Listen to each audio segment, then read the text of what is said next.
सभी को जय माता दी।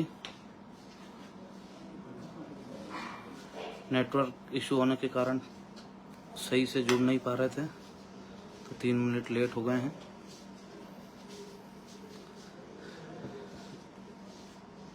सभी भाइयों को एक बार और जय माता दी, जय सिया राम।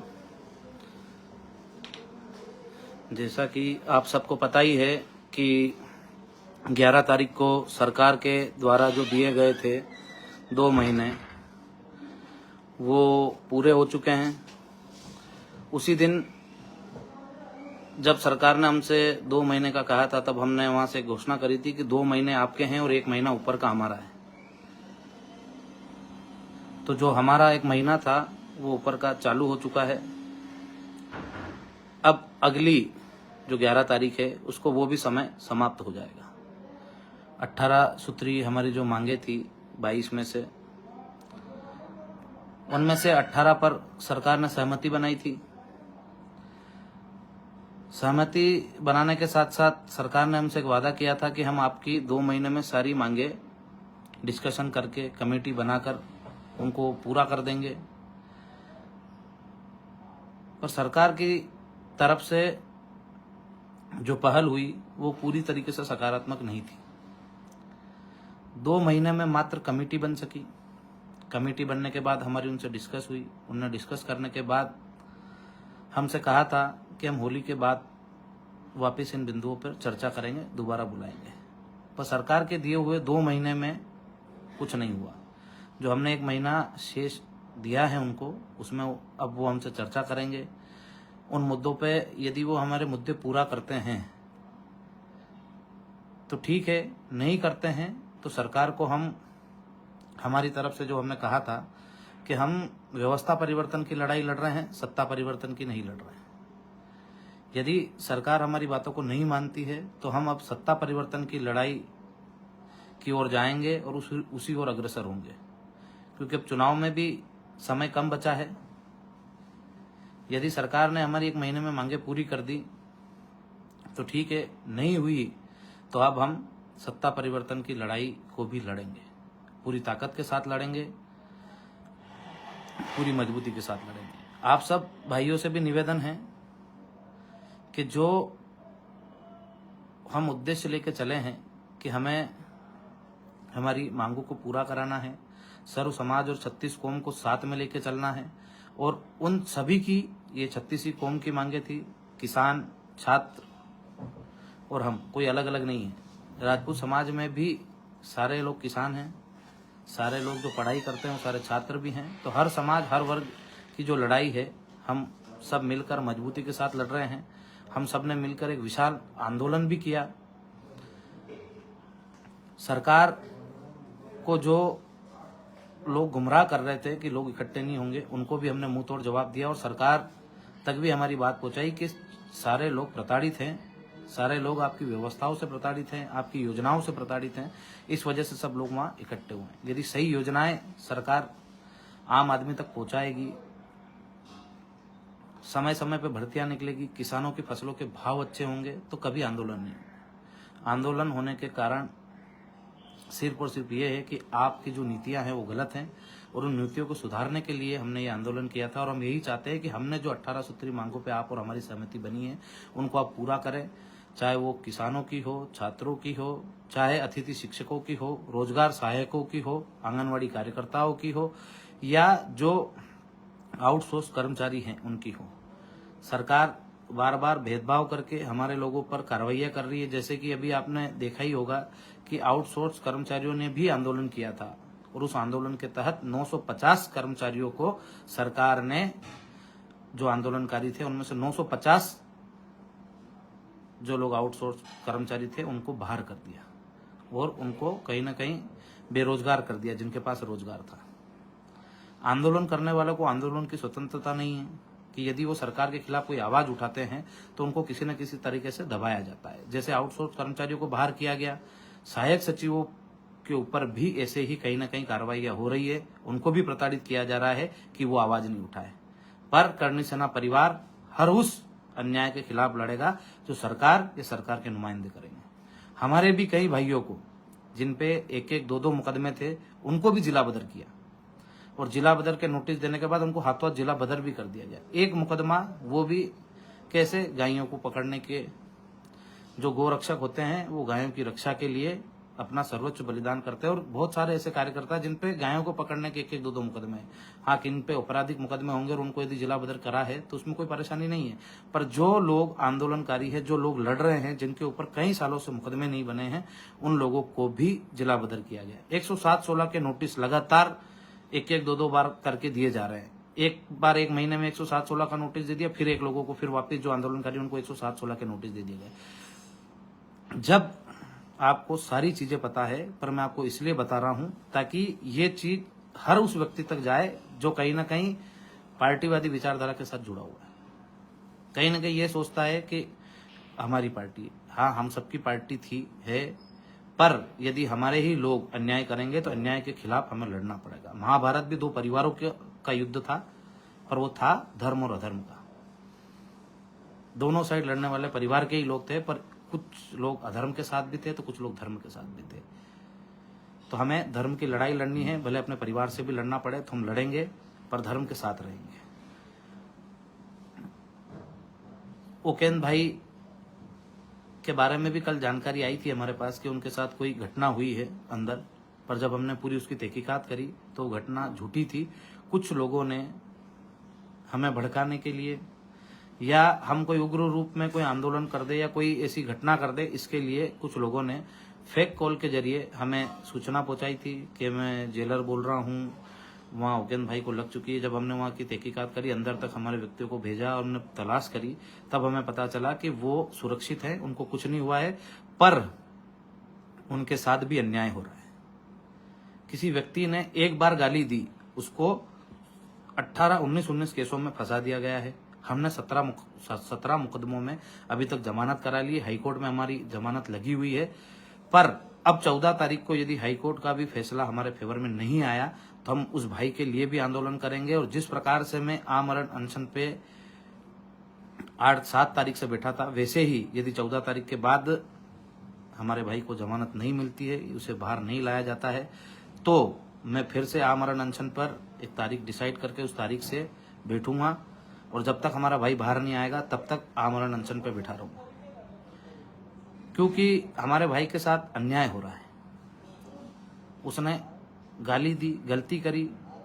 जब सरकार के मंत्रियों ने बोला कि करणी सेना परिवार के जो आंदोलनकारी थे, उनके जो मुखिया थे, उनको आके माफी मांगना चाहिए, मैं सहर्ष उनकी बात को स्वीकारा और सामूहिक रूप से आके माफी मांगी। फिर उसके बाद हाथों हाथ मुख्यमंत्री जी का ट्वीट आया कि हम जिनने भी गालियां दी थी उनको बाहर करते हैं। तो उकेन भाई के साथ साथ हमारे बहुत सारे भाई थे, महतपुर के भी थे, भोपाल के भी थे, शाजापुर के भी थे, देवास के भी थे। सारे भाइयों को जेल में डाला गया। जो लोग हमारे साथ आंदोलन में 8 तारीख से लगा के 11 तारीख तक वहां मौजूद थे, उन लोगों को भी झूठे रूप से महतपुर थाने में फंसाया गया, उनको भी जेल काटनी पड़ी। कई नाबालिग लड़कों के ऊपर भी मुकदमे बनाए और उनको जेल भेजा गया, उनका भविष्य खराब किया गया मुख्यमंत्री जी द्वारा। तब भी हमने उनके जो संबंधित मंत्री थे, जो हमसे चर्चा कर रहे थे, हमने उनको भी खबर करी कि आपने हमें आश्वासन दिया था कि आप माफी मांगोगे तो किसी पे कोई मुकदमा नहीं होगा। सबकी हमने जमानतें कराई है और भाई उकेन्द्र राणा के लिए भी मैंने माफी मांगी थी। यदि उन्होंने कोई गाली दी है तो उनकी तरफ से मैं उनका भाई होने के नाते माफी मांगता हूँ। मुख्यमंत्री जी ने ट्वीट करके कह दिया कि सारे जो भी लोग थे जिनने कोई अभद्र भाषा उपयोग करी थी, मैं उनको माफ करता हूँ। क्या ये आपका माफ करने का तरीका है कि एक व्यक्ति को आपने माफ कर दिया, उसके बाद भी वो 2 महीने से जेल में है और जब भी हम जमानत करा के वहां छुड़वाने जाते हैं तो 1-2 थानों के और केस वहां पहुंच जाते हैं कि इनमें अभी जमानत बाकी है। तो ये अन्याय हम सब देख रहे हैं और इसका जवाब हम चुनाव में देंगे। जिस प्रकार से आप षड्यंत्र पूर्वक तरीके से हमारे लोगों को तोड़ना चाहते हैं, आप सोचते हैं कि उनको जिला बदर कर देंगे, हमारे कार्यकर्ताओं को उन पर मुकदमे कर देंगे तो घर में बैठ जाएंगे, दब जाएंगे। जिन जिलों से आप जिला बदर करोगे उन जिलों को छोड़कर प्रचारक के रूप में दूसरे जिलों में हमारे कार्यकर्ता काम करेंगे और आपकी ईंट से ईंट बजाएंगे। आप जिस प्रकार से अनीति और अन्याय कर रहे हैं उसको हम सहन नहीं करेंगे। आपने हमें खाली बोल दिया कि आपकी मांगे पूरी हो जाएगी, 2 महीने पूरे हो गए, आपने कुछ नहीं किया। अभी तक खाली बातें चल रही हैं, जमीन पे कोई काम नहीं। कमेटी बनी कब? जब 2 महीने पूरे होने वाले थे। क्या आपके द्वारा दिया गया तो समय खत्म हो चुका है? आप तो आपकी जुबान पे रहे नहीं, आप तो आपके वादे से मुकर गए। आपने तो हमारे साथ विश्वासघात कर दिया। वो तो हमने 1 महीने का समय अतिरिक्त दिया था, वो महीना चल रहा है। और मुख्यमंत्री जी, आपकी वादा खिलाफी याद रखी जाएगी और लोगों तक ये संदेश पहुंचाया जाएगा। लाखों लोगों ने देखा है कि वहां आपके मंत्री ने आके हमारी मांगे मानी थी और आपने वो मांगे पूरी नहीं की। उनको पूरा करना तो दूर, आपने उसके बाद षड्यंत्र कर करके हमारे कार्यकर्ताओं पर मुकदमे बनाए, हमारे कार्यकर्ताओं को प्रताड़ित किया। अभी भी हमारे कार्यकर्ता प्रताड़ित हो रहे हैं। आज भी, कल की घटना बताता हूं कि कल भी हमारे भाइयों को, कहीं भाइयों को जिला बदर किया गया। हमारा जो भाई जितना भी दर्द सहन कर रहा है, वो दर्द हमें भी है, हमारे हर एक कार्यकर्ताओं को बराबर दर्द है। और उस दर्द का एहसास आपको हम चुनाव में कराएंगे कि वादा खिलाफी का मतलब क्या होता है, अपनी बात से मुकरने का मतलब क्या होता है, लोगों को झूठे तरीके से फंसाकर उन पे अत्याचार करने का नतीजा क्या होता है। हमारे आउटसोर्स कर्मचारी भाई आंदोलन कर रहे थे, आपने उनको, आंदोलन करने वाले भाइयों को नौकरी से निकाल दिया। 950 भाइयों को आपने नौकरी से निकाला है। आंगनवाड़ी कार्यकर्ता, जितनी भी हमारी बहनें हैं जो आंगनवाड़ी में काम करती है, 5-5, 6-6 महीने से उनकी सैलरी नहीं आ रही, उसके लिए भी उनको आंदोलन करना पड़ रहा है। हम उनके भी साथ हैं, क्योंकि कोई भी व्यक्ति काम करता है तो उसको उसकी तनख्वाह मिलनी चाहिए। आप उनको तनख्वाह देने में सक्षम हैं? आप अनाप शनाप खर्चा कर करके आपके सरकारी कार्यक्रम करवा रहे हैं, पर जो लोग आपके लिए दिन रात दौड़ते हैं, आंगनवाड़ी कार्यकर्ता घर घर जाकर बच्चों को घर से लाकर आंगनवाड़ी में, जो गरीब लोग हैं, जो गरीब परिवार के लोग हैं, उनके बच्चों को पढ़ाने का काम करती है, उनकी देखभाल करती है, उन बहनों के लिए आप कुछ नहीं कर सकते। और आप बोलते हैं कि आप प्रदेश के मामा हैं, आप हर बहन के भाई हैं, हर बच्चे के मामा हैं। आपको उनको भी तनख्वाह देनी चाहिए और वो भी हमारे साथ है और हम उनके साथ हैं। सहायक सचिवों को बार बार प्रताड़ित किया जा रहा है, डराया जा रहा है, धमकाया जा रहा है कि आप आंदोलन में शरीक मत होना आप किसी में, वरना आपकी भी नौकरी ले ली जाएगी। क्यों नहीं होंगे? क्या वो अपने हक अधिकारों की आवाज उठा रहे हैं, वो गलत कर रहे हैं? हम चाहते हैं कि सहायक सचिवों को भी सचिवों की तरह परमानेंट किया जाए, दैनिक वेतनमान पर न करते हुए उनको स्थायी किया जाए। अतिथि शिक्षकों के लिए हमने बात रखी थी, आपने अभी तक उनके लिए भी कुछ नहीं किया। वो भी बेचारे बहुत परेशान है, बहुत प्रताड़ित है और अपने आप को कहीं ना कहीं ठगा हुआ महसूस कर रहे हैं। हम उनके भी साथ हैं, हम उनकी भी लड़ाई लड़ रहे हैं और आगे भी यदि हमें लड़ना पड़ा तो हम उनकी भी लड़ाई लड़ेंगे। कई स्वास्थ्य कर्मी जो कोरोना काल में, हमारे माननीय प्रधानमंत्री जी तक भी ये बात पहुंचनी चाहिए, इसलिए आप इसको ज्यादा से ज्यादा शेयर करना। उनने भी कहा था कि जितने भी कोरोना योद्धा है उनकी नौकरी नहीं ली जाएगी। उनने अपनी जान पे खेलकर अपने देश के देशवासियों को बचाया। हर प्रदेश में कोरोना योद्धाओं ने अपना काम किया, अपनी जान पे खेल के अपने लोगों को बचाया, उनको स्वास्थ्य सुविधाएं मुहैया करवाई। पर क्या उनके साथ सरकार ने न्याय किया? आर्थिक स्थिति कमजोर होना बताया सरकार ने कि हमारे पास पैसा नहीं, और उनको हटा दिया और वही काम प्राइवेट कंपनियों को दे दिया। तो जिन लोगों का योगदान है, जिन लोगों ने उस समय अपनी जान की परवाह किए बगैर प्रदेश के हर एक व्यक्ति की सुरक्षा की, क्या उनके साथ अन्याय होना चाहिए? वो किसी भी जाति वर्ग धर्म का हो सकता है, उसको न्याय मिलना चाहिए। हम भी न्याय की ही बात कर रहे हैं। हमने भी यही कहा है कि उनको न्याय मिले। जिन कोरोना योद्धाओं ने अपना सर्वोच्च न्योछावर किया, उनके साथ अन्याय हो रहा है और हम चुप बैठे। हमने उनकी भी बात रखी थी, आपने उनकी भी बात पूरी नहीं करी। हमने एक भी बात अनलीगल नहीं रखी। आज किसान कहीं ना कहीं अपने को ठगा हुआ महसूस कर रहा है। जितना वो लागत लगाता है उतनी लागत उसको मिलती नहीं है।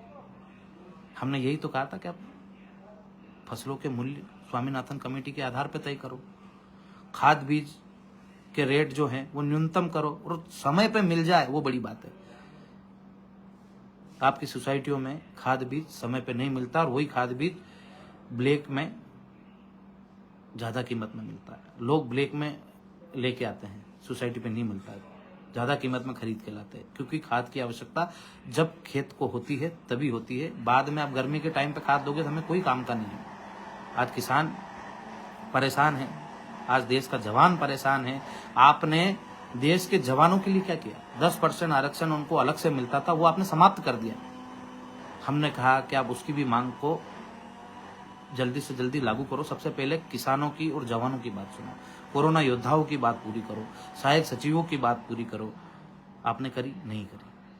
आप खाली बातें करने में मग्न हो, आपको काम करने में कोई इंटरेस्ट नहीं है। हम आपकी भावनाएं समझ रहे हैं। जो काम करते हैं, जो वादों पे खरे उतरते हैं, वो कभी भी लोगों पे झूठे मुकदमे करवाकर या सरकारी तंत्र का उपयोग करके लोगों को जिला बदर नहीं करवाते। आपने हमारे भाइयों को जिला बदर कराए, हम आपको प्रदेश से बदर करके बताएंगे। समय आने दीजिए।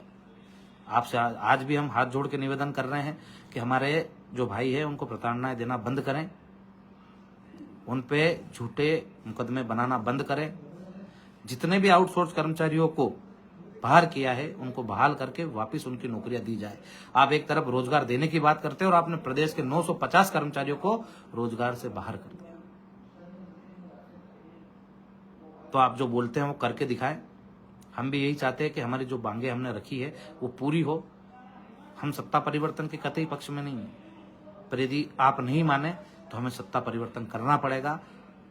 हमारी बातें कोई सा भी दल यदि लेके चुनाव लड़ेगा तो हम उसके साथ भी रहेंगे। यदि आपने पूरी नहीं करी तो हमें हमारा दल बनाने की आवश्यकता पड़ी तो हमारा दल बना के भी उतरेंगे, यदि कोई दल हमारे साथ नहीं आया तो। पर हम इस बार ईंट से ईंट बजाएंगे और आपको बताएंगे कि जो आर्थिक रूप से कमजोर है या मध्यम वर्गीय, जो वास्तविक योजनाओं से वंचित जो लोग हैं, जिनकी हम लड़ाई लड़ रहे हैं, वो आपको किस प्रकार से जवाब देते हैं और किस प्रकार से प्रदेश की जनता हमारा साथ देती है और आपको प्रदेश से बाहर करती है। हमने आर्थिक आधार पर आरक्षण मांगा। आरक्षण में कहाँ लिखा है कि किसी जाति विशेष को आरक्षण मिलना चाहिए? उसमें लिखा है शोषित वंचित पीड़ित। तो शोषित वंचित पीड़ित किसी भी जाति, वर्ग या धर्म का व्यक्ति हो सकता है। जिसका शोषण हो वो शोषित है, जिसको प्रताड़नाएं मिलती वो पीड़ित है, और जो शासन की योजनाओं से वंचित है वो वंचित है। तो शोषित, पीड़ित और वंचित में कहीं जाति नहीं है। हर धर्म, हर वर्ग का व्यक्ति, चाहे वो जनरल से हो या ओबीसी से हो या एसटी एससी से हो, हम भी यही चाहते हैं कि शोषित वंचित पीड़ित को इसका अधिकार मिले और उसको आरक्षण का लाभ मिले। हम चाहते हैं कि आर्थिक रूप से आरक्षण हो। हम चाहते हैं एट्रोसिटी एक्ट में बदलाव हो। बार बार लोग भ्रमित करते हैं कि हम एट्रोसिटी एक्ट समाप्त करना चाहते हैं। हम हमेशा से यही चाहते हैं कि एट्रोसिटी एक्ट में बदलाव हो, जांच हो, बिना जांच के कोई व्यक्ति जेल नहीं जाए। और एट्रोसिटी एक्ट लगता किस पे? सामान्य और ओबीसी, जो इस देश में 72% है, उन 72% लोगों पर आपने एक कानून थोप दिया, एट्रोसिटी एक्ट, जो जनरल और ओबीसी दोनों पे लगता है। ओबीसी भी उतना ही एसटी एससी एक्ट से प्रताड़ित है जितना जनरल है। तो ये किसी एक जाति के लिए लड़ाई नहीं, ये हर उस व्यक्ति के लिए लड़ाई है जिसके साथ अन्याय होता है। हम कभी नहीं चाहते कि एसटी एससी के भाई के साथ कभी अन्याय हो, कभी उसको घोड़ी से उतारा जाए, कभी उसको मंदिर जाने से रोका जाए। आज देश के जितने भी धार्मिक स्थल हैं, कहीं जाति देख के एंट्री नहीं है। आप महाकाल बाबा के वहां पधारिए उज्जैन, क्या वहां किसी को धर्म देख के एंट्री दी जाती है, जात देख के एंट्री दी जाती है? जिसकी आस्था, जिसकी श्रद्धा महाकाल बाबा में है, वो हर एक व्यक्ति वहां दर्शन करता है। आप साम्राज्य पधारिए, क्या वहां कहीं लिखा है कि कौन सा व्यक्ति वर्जित है और कौन सा नहीं है? वहां भी जिसकी आस्था है, जो भगवान में विश्वास रखता है, वो हर एक व्यक्ति जाता है। आज अयोध्या का राम मंदिर बन रहा है, तो जब वो राम लल्ला बाहर थे तो उनके भी दर्शन करने सभी जाते थे। आज तिरुपति जी में वहां कहीं लिखा है? कहीं नहीं लिखा है। देश के जितने भी बड़े मंदिर है या छोटे मंदिर है, कहीं जाति के हिसाब से रोका नहीं जाता, जाति के हिसाब से कहीं किसी को टोका नहीं जाता कि आप जाओगे, आप नहीं जाओगे, आप दर्शन करोगे, आप नहीं करोगे।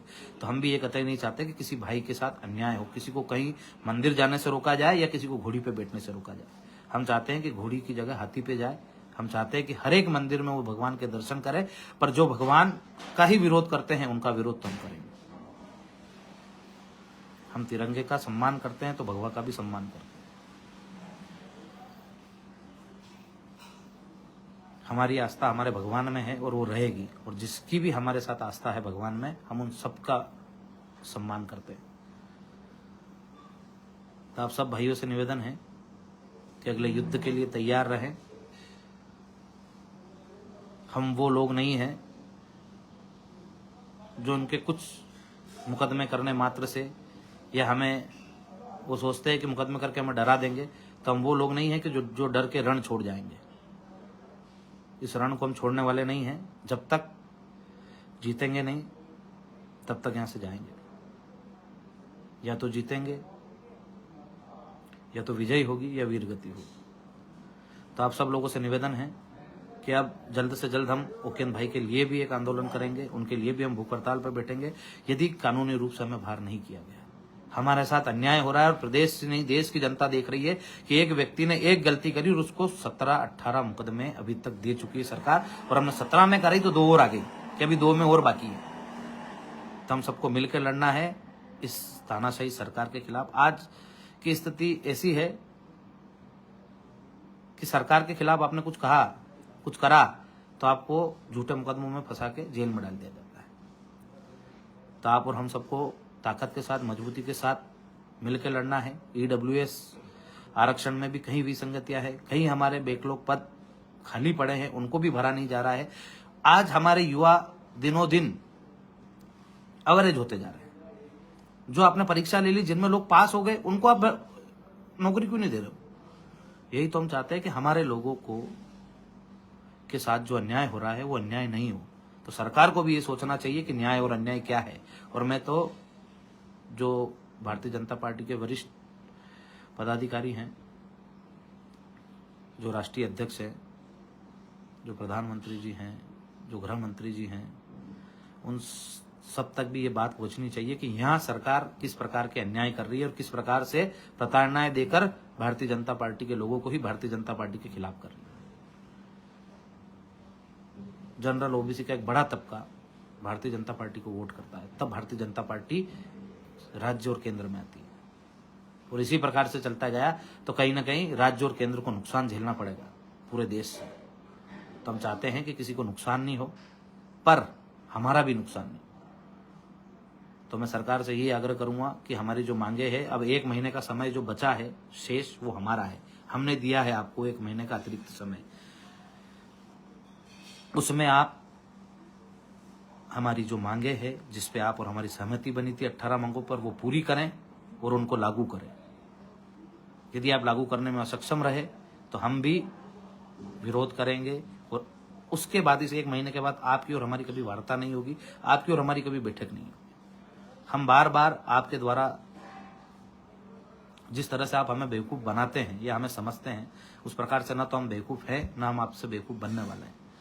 किसी भी आंदोलन को यदि हम करते हैं तो यदि उसमें कोई प्रतिनिधि मंडल आता है और वो बातें मानता है, तो हम यही चाहते हैं कि इस आंदोलन की वजह से देश को, प्रदेश को कोई नुकसान नहीं हो। तो आपने हमारी बातों को आके स्वीकारा, आपने माना, आपने हमको लिखित में दिया, तब हमने आंदोलन समाप्त किया है। और आप सोचते हैं कि इनको हमने बेवकूफ़ बना दिया है, अब ये कुछ नहीं कर पाएंगे, तो आपको अब हम विधानसभा चुनाव में बताएंगे कि हम क्या कर सकते हैं और हम क्या करेंगे। तो आपसे निवेदन है कि आप हमारी बातों को, जो हमारी 18 सूत्री मांगे हैं, जो स्वास्थ्य कर्मियों की हो, कोरोना योद्धाओं की हो, अतिथि शिक्षकों की हो, चाहे ईडब्ल्यूएस में जितने भी हमारे भाइयों ने जिनकी नौकरियां बाकी हैं, 51,000 पद जो अभी तक हमारे बैकलॉग पड़े हैं वो अभी तक भरे नहीं हैं, जो भी आगे भर्ती आने वाली है उनमें जो आप हमारे साथ अन्याय कर रहे हैं, जो 10% आरक्षण के अनुरूप जो पद आने चाहिए वो नहीं दे रहे हैं, उन सब चीज़ों को आप तुरंत दुरुस्त करें और हमारी जो भी मांगे हैं उनको पूरा करें। यदि आप नहीं कर पाते हैं तो आप विरोध झेलने के लिए भी तैयार रहना। और मैं सरकार को चेतावनी दे रहा हूँ, ओकेन भाई जो हमारा भाई है उसकी तरफ से हमने माफ़ी मांगी थी, आपने उनको क्षमा किया था, जो मुख्यमंत्री जी हैं। यदि आपका क्षमा करना ये है तो कहीं ना कहीं लोगों को लगेगा कि उन्होंने जो गाली दी थी वो सही थी। यदि किसी व्यक्ति ने गलती करी और सामने वाले के भाई ने माफ़ी मांग ली, क्योंकि उनके पास तो मोबाइल है नहीं, वो तो लाइव चलाते नहीं, ना तो वो फेसबुक चलाते, ना आपकी उनसे मुलाकात हुई, वरना हम उनसे माफी मंगवा देते। उस दिन आपने कहा था, आपके मंत्रियों ने कहा था कि जीवन सिंह को माफी मांगना चाहिए, तो जीवन सिंह ने माफी मांग ली थी। और आपने हमारे माफी मांगने के बाद भी यदि उसे सजा पे सजा देते जा रहे हैं, तो आप कौन सा धर्म निभा रहे हैं? कहां आपने माफ करा? आप तो उसको सजा दे रहे हैं। आप मुंह पे लोगों के कुछ और है और आपके दिल में कुछ और है, ये आप खुद साबित कर रहे हैं। तो हमारा भाई जल्द हमारे बीच में आना चाहिए। नहीं आया तो उसके लिए भी आंदोलन होगा, आमरण अनशन पर। यदि 14 तारीख को जमानत नहीं हुई तो 15 तारीख देखकर जो भी तारीख हम डिसाइड करेंगे, 15 हो 16 हो, उस दिन से मैं आमरण अनशन पर समय जगह डिसाइड करके बैठूंगा। और जब तक मेरा भाई बाहर नहीं आएगा तब तक उसके लिए आंदोलन करता रहूंगा। और जब तक हमारी मांगे पूरी नहीं करोगे आप, तब तक आप ये सोचना भी मत कि आप हमें बेवकूफ बना के या कोई लालच देके आप इस आंदोलन को या हमारी बात को दबा दोगे। हम बिकने वाले नहीं हैं। हमें हमारी बातें पूरी करवानी है, हमें हमारी मांगे पूरी करवानी है। हमारी मांगे पूरी होगी तो ही हम आपके साथ आएंगे, वरना नहीं आएंगे।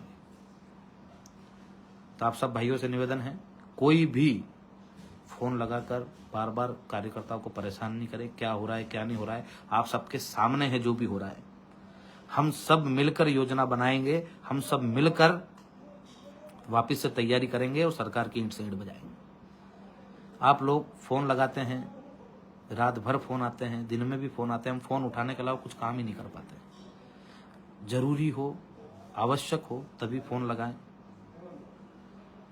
मुझे पता है आप सब भाइयों का बहुत प्रेम है, तभी आप फोन लगाते हैं, पर फोन आने की वजह से हम पूरे दिन डिस्टर्ब हो जाते हैं। सुबह 7 बजे से लगाकर रात वापस दूसरे दिन की सुबह 7 बजे तक लगातार फोन आते हैं। घंटे 15 मिनट के रात का अंतराल होता है तब भी फोन आते हैं। पर कोई काम हो तब फोन लगाएं, कोई चीज बताना हो तब फोन लगाएं, कोई परेशानी हो तब फोन लगाएं, ताकि हम और आप एक दूसरे से बात कर सकें, एक दूसरे का सहयोग कर सके और जो हम आंदोलन की तैयारी कर रहे हैं वो कर सकें। बहुत सारे भाइयों की शादी की पत्रिका थी, मैं एक ही व्यक्ति हूँ, अकेला हूँ।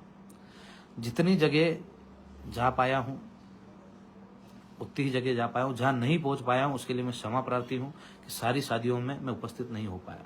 एक दिन की 200 300 पत्रिकाएं होती है, 10-20 जगह से ज़्यादा मैं नहीं पहुंच पाता हूँ। तो आप सब लोगों से हाथ जोड़कर निवेदन है कि यदि शादी में नहीं पहुंच पाया हूँ तो मुझे क्षमा करें, माफ़ करें। क्योंकि आप और हम जो भाई जो हम लड़ाई लड़ रहे हैं वो हर चीज़ से ऊपर उठ के है। आज आप और हमें ये समझना पड़ेगा कि हमें मानसिक रूप के अलावा कानूनी रूप से भी गुलाम बनाने की साजिशें और कोशिशें चल रही है। हमें उसके खिलाफ लड़ना है। हमें हरेक करने से नहीं, कोई क्रांतिकारी बनकर उस लड़ाई को लड़ना है और उस लड़ाई को उसके अंजाम तक ले जाना है। तो आप सबसे निवेदन है कि इन सारी सांसारिक बातों से परे होकर हमें आंदोलन की तैयारी करनी है। कौन किसके शादी में पहुंच पा रहा है, कौन नहीं पहुंच पा रहा है, उसको नहीं रखना है। हमें सिर्फ एक लक्ष्य रखना है कि आप और हम जो लड़ाई लड़ रहे हैं वो अन्याय के खिलाफ है और उसके लिए हमें हमेशा पहुंचना है। हम किसी शादी में पहुंच पाए नहीं पहुंच पाए, कहीं बैठने पहुंच पाए नहीं पहुंच पाए, मगर कहीं किसी के साथ अन्याय होता है तो हमें वहां पहुंचना है, दौड़ते हुए पहुंचना है और जल्दी से जल्दी पहुंचना है। तभी हम हमारे उद्देश्यों में सफल हो पाएंगे। तभी हम जो हमें हमारी जो 18 सूत्री मांगे हैं उनके लिए लड़ रहे हैं, या जो हम सर्व समाज की बात करते हैं सर्व समाज के लिए लड़ रहे हैं, तभी इस उद्देश्य में हम पूरी तरीके से सफल हो पाएंगे। तो आप सब लोगों से निवेदन है कि अब जो भी आंदोलन की रूपरेखा बनती है, हमें कैसे करना है, क्या करना है, किस प्रकार से लड़ना है, चुनाव में किस प्रकार से किसका सहयोग करना है, किसका नहीं करना है, उसकी जानकारी भी बैठक करके या फिर लाइव के माध्यम से दी जाएगी। आप और हम सबको आज से ही तैयारी में भिड़ना है, क्योंकि अब सरकार के पास अगली 11 तारीख ही है। अगली 11 तारीख जो आने वाली है उस पर उनका समय समाप्त हो जाएगा। उसके बाद समाप्त उनका इस 11 तारीख को समय तो उनका इस 11 तारीख को ही समाप्त हो गया था, पर जो आप और हम सबने 1 महीने का एक्स्ट्रा समय दिया था वो भी समाप्त हो जाएगा। और उसके बीच में यदि सरकार सकारात्मक रूप से उनको पूरा कर देती है, उनको लागू कर देती है, तो हम तहे दिल से उनका धन्यवाद करेंगे और उनके साथ उनकी आवाज में आवाज मिलाएंगे। तो आप सब लोगों से निवेदन है कि जो काम की चीजें हैं वही डालें। फेसबुक पे अनगल किसी भी समाज या किसी जाति के बारे में कुछ नहीं लिखे। आप और हमारी जो लड़ाई है वो बहुत लंबी चलने वाली है और हम उसको जीतेंगे। ये इसका विश्वास मुझे भी और आपको भी रखना पड़ेगा कि हम इस लड़ाई को जीतेंगे। और जीतने के लिए बहुत कुछ छोड़ना पड़ता है। बहुत कुछ त्याग करना पड़ता है और आप और हम सबको मिलकर त्याग करना पड़ेगा। हमारी इच्छाओं का त्याग करना पड़ेगा। हमें ये त्याग करना पड़ेगा कि हमारा भाई किसी शादी या किसी मौत गाते कार्यक्रम में आज आ पाए कि नहीं आ पाए, पर जहां भी कोई भाई मुसीबत में हो उसके पास पहुंच पाए। हालचाल आपके भाई के अच्छे हैं, अच्छे ही रहेंगे। हालचाल पूछने से अच्छा है हम लोगों की मदद करें, उनको जोड़ने का काम करें। आप और हम सब मिलकर जोड़ेंगे तो जैसे हमने एक विशाल कड़ी बनाई है वो और भी विशाल हो जाएगी और पूरे देश में हमारे करनी सैनिक हैं, काम करते हैं, तो पूरे देश में हम सब एक चेन बना के काम करेंगे। जहां भी कोई हमारे विचारों को लेकर लड़ाई लड़ता है तो हमें उसके साथ भी खड़ा होना है। हमें संगठनवाद की लड़ाई नहीं लड़ना है, हमें लड़ना है अधर्म और धर्म में फर्क जो होता है ना, उसकी लड़ाई लड़ना है। हम धर्म के साथ हैं तो हमें धर्म की लड़ाई लड़ना है, हमें न्याय की लड़ाई लड़ना है। तो आप सबसे निवेदन है सभी भाइयों से कि जो हम सब मिलकर संघर्ष कर रहे हैं उस संघर्ष की जीत भी होगी। हर वर्ग हर धर्म के व्यक्ति को लाभ भी मिलेगा। जो हम 36 कौम के हितों की बात कर रहे हैं उनके हितों का संरक्षण भी होगा और उनके साथ जो अन्याय हो रहा है उसको भी हम रोकेंगे और उनको न्याय दिलाएंगे। तो आप सबसे निवेदन है कि उस लड़ाई को लड़ने के लिए हमें मजबूती प्रदान करें। और जो भी भाई, आपको पता है मुझे ऐसी बात नहीं बोलना चाहिए, शराब पी के रात में उल्टी सीधी बातें करते, फोन लगाते हैं, मैं उनसे हाथ छोड़ के निवेदन करना चाहता हूँ कि आप और हम सब एक ही हैं, पर इस प्रकार की जो घटनाएं होती है वो कहीं ना कहीं हमारे दिल को भी हाथ पहुंचाती है। रात में 12 बजे 1 बजे हमारा भी परिवार है, हम भी हमारे परिवार के साथ रहते हैं, तो कहीं ना कहीं आपकी वजह से उनको भी परेशानी होती है। मैं ये नहीं बोल रहा हूँ कि रात में कोई फ़ोन नहीं लगाए, जब भी किसी व्यक्ति को मुसीबत हो रात में फ़ोन लगाए, मैं हमेशा से फ़ोन उठाता हूँ, रात हो दिन हो। जिस व्यक्ति का फ़ोन नहीं उठा पाता हूँ उसको मैं वापस कॉल भी करता हूँ। तो जिस भी भाई का कॉल आता है, एक बार कॉल लगाए नहीं उठा पाता हूँ तो सेकंड टाइम मैं खुद लगाता हूँ। तो आप सब भाई मेरी बहुत बड़ी दुविधा में हूँ, इसमें मेरी मदद करें कि मैं कहीं ना कहीं फ़ोन की वजह से परेशान हूँ। पूरा दिन फ़ोन उठाता हूँ, किसी को लगता है कि मैं झूठ बोल रहा हूँ तो मेरे साथ आ सकता है, 2 दिन रहे 3 दिन रहे, उसको पता चल जाएगा उस भाई को कि मैं कितना परेशान हो जाता हूँ फ़ोन की वजह से, सुबह से लगा के रात तक। और फिर भी जब फ़ोन हम नहीं उठा पाते, किसी कार्यक्रम में होते नहीं उठा पाते, और जब फ़ोन लगाते हैं तब बोलते हैं कि फ़ोन क्यों नहीं उठाया उस समय। मैं भी आपका भाई हूँ, आपका साथी हूँ, आपके ही जैसे परिवार से हूँ, मैं कोई करोड़पति नहीं हूँ। तो आप सब से निवेदन है कि मुझे भी काम धंधे करने पड़ते हैं, पैसा कमाना पड़ता है, तो वो सब काम तो मैं करता ही हूँ, पर उसके साथ साथ ये फ़ोन जो आते हैं जो बिना काम के होते हैं, तो कोई दारू पी के लगा रहा है रात में, कोई हालचाल पूछने के लिए लगा रहा है रात में 2 बजे 3 बजे, तो जिसको भी हालचाल पूछना वो सुबह से लगा के शाम तक 7-8 बजे तक लगा सकता है फ़ोन। कोई भी काम हो रात में किसी भी समय आप फ़ोन लगाना, मैं उठाऊँगा, उठाता भी हूँ। जो फ़ोन नहीं उठा पाता हूँ वो वापस कॉल बैक करता हूँ। तो आप सब लोगों से निवेदन है कि थोड़ा सा हमारा साथ दे। हम और आप जो अन्याय के खिलाफ जो लड़ाई लड़ रहे हैं उसमें हम कमज़ोर नहीं पड़े, इसके लिए हमें आपके साथ सहयोग और समझदारी की आवश्यकता है कि आप और हम जो लड़ाई लड़ रहे हैं वो हम सबके लिए लड़ रहे हैं।